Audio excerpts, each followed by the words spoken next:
Chapter 8. The whole commandment that I command you today you shall be careful to do, that you may live and multiply, and go in and possess the land that the Lord swore to give to your fathers.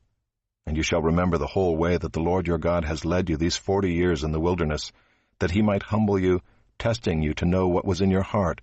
whether you would keep his commandments or not. And he humbled you, and let you hunger, and fed you with manna which you did not know, nor did your fathers know, that he might make you know that man does not live by bread alone,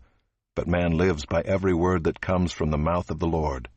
Your clothing did not wear out on you, and your foot did not swell these 40 years. Know then in your heart that, as a man disciplines his son, the Lord your God disciplines you. So you shall keep the commandments of the Lord your God by walking in his ways and by fearing him. For the Lord your God is bringing you into a good land, a land of brooks of water, of fountains and springs, flowing out in the valleys and hills, a land of wheat and barley, of vines and fig trees and pomegranates, a land of olive trees and honey, a land in which you will eat bread without scarcity, in which you will lack nothing, a land whose stones are iron,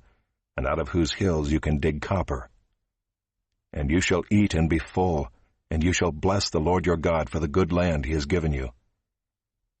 Take care lest you forget the Lord your God by not keeping his commandments and his rules and his statutes, which I command you today,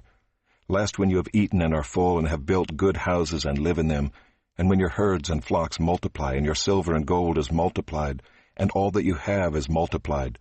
then your heart be lifted up, and you forget the Lord your God, who brought you out of the land of Egypt, out of the house of slavery,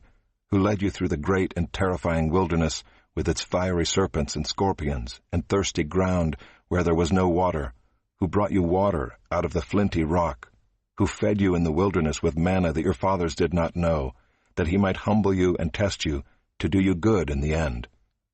Beware lest you say in your heart, My power and the might of my hand have gotten me this wealth. You shall remember the Lord your God, for it is he who gives you power to get wealth, that he may confirm his covenant that he swore to your fathers, as it is this day. And if you forget the Lord your God and go after other gods and serve them and worship them, I solemnly warn you today that you shall surely perish. Like the nations that the Lord makes to perish before you, so shall you perish, because you would not obey the voice of the Lord your God.